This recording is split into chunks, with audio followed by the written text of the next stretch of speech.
Bonjour à tous, heureux de vous retrouver sur le plateau de Paris Turf TV pour votre quotidienne reçue 5 sur 5, l'émission du Quintet Plus et du Top 5. Pour m'accompagner aujourd'hui, j'ai le plaisir de recevoir Laurent Notariani. Bonjour Laurent. Bonjour Philippe, bonjour à tous. Laurent, direction Cannes-sur-Mer ce mercredi, avec le prix de Picardie, une épreuve pour 4 ans et plus sur 3900 mètres. On va évoluer sur les haies, les balais. Une course qui s'annonce des plus ouvertes comme souvent à Cannes-sur-Mer.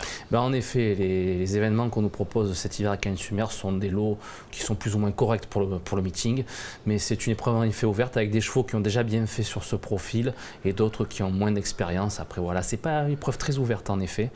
Et voilà, on va bien voir. Hein. On va croiser les doigts comme on dit. On va essayer. On va écouter votre sélection tout de suite Laurent. Alors, le 7, Ulysse des Pictons, le 4, Malakelagua, le 12, Lorlifar, le 8, Astaragoud, le 10, Freestyle, la Silver Axe, le 5, Veni des Mottes et enfin le 3, Azucardel. Alors, votre favori, le numéro 7, Ulysse des Pictons, un véritable métronome. Il vient de s'imposer pour ses débuts canois sur le steeple, de retour en haie.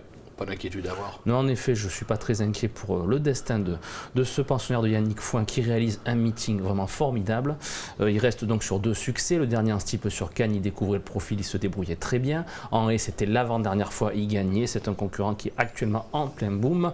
Et avec le style dont il a fait preuve le dernier coup, je pense qu'il ne devrait pas s'arrêter en si bon chemin.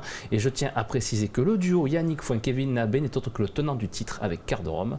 Je pense que ça peut réussir. Pourquoi pas le doubler? J'aime bien ce genre de choses. Alors même effectivement s'il possède moins d'expérience que les autres, qu'il a un petit peu moins de métier, il faut s'en méfier. C'est clair, on va s'en méfier, on va le suivre en confiance. Derrière le numéro 4, Malak El Awa, qui affiche plus de 80% de réussite sur les balais canois. Il vient de se classer deuxième sur ce même parcours et à ce même niveau le 14 décembre dernier.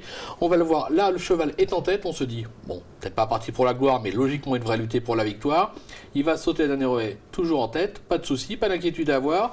Et on va le retrouver un petit peu plus loin, et là il commence à se faire déborder. Il va se classer deuxième, superbe fin de course de Lorlifar qu'on verra un petit peu plus tard dans votre sélection.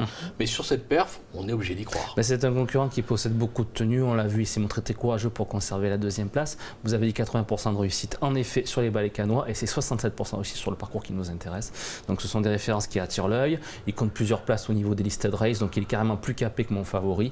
Après voilà, on va voir. C'est un concurrent qui apprécie d'aller devant. Sur sa lancée, effectivement, on ne peut pas l'écarter. On ne peut pas l'écarter. Derrière le numéro 12, Lorlifar, on vient de le voir dans la course référence, une superbe 3e place, limite 2e. Sur sa lancée, on attend une confirmation et pourquoi pas mieux? Pourquoi pas mieux, surtout dans cette performance, il avait quand même été un petit peu pris de vitesse dans le dernier tournant, puis il était revenu bien finir pour accrocher la 3e place. On voit que son petit kilo de décharge que lui a accordé le handicapeur lui a fait le plus grand bien. Yannick Fertillier, son mentor, réalise tout aussi bon meeting canois que monsieur Yannick Fouin. Il est très performant sur les terrains souples à très souples et ce qu'il y a de bien, c'est qu'en ce moment à Cannes, on a plus ce terrain qu'un terrain plus pénible. Je pense qu'effectivement, il devrait encore une fois répondre au présent. On va s'en méfier. Le numéro 8, Astaragoud, qui vient de faire grosse impression sur ce parcours pour ses débuts canois. Je pense que c'est un cheval qui peut monter de catégorie avec succès. C'est marrant parce qu'au départ, ce cheval ne devait pas faire le meeting et Laurent Vielle a décidé, vu justement que le terrain n'est pas trop pénible à Cannes, de le faire courir cet hiver. Il a 5 ans, il n'a que 8 sorties au compteur, mais comme on dit chez les trotteurs, je pense qu'il est un petit peu en retard de gain celui-ci. Il a gagné en plus avec beaucoup d'autorité la dernière fois. Je pense qu'il possède encore une belle marge de manœuvre, même si le qu'il a affronté est plus relevé que d'habitude, il va poursuivre sur sa bonne lancée. Ouais, ça fait Fertillier, on va s'en méfier. Derrière le numéro 10, Freestyle, qui affiche 100% de réussite sur ce parcours avec une victoire et une 2e place.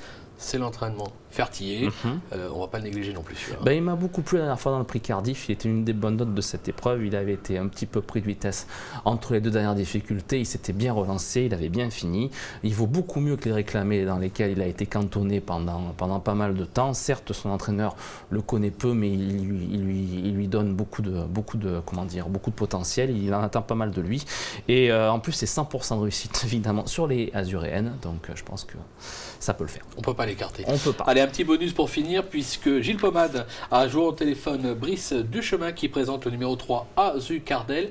Il est assez confiant, on l'écoute. J'ai supplémenté en cette course parce qu'il est tellement bien qu'attendre jusqu'au 10 janvier la grande course de Haye, ça me semblait compliqué de le garder dans une telle forme. Donc je profite de sa forme pour le courir dans ce quintet. Et voilà, on va le monter différemment parce que je crois que c'est vraiment attagi.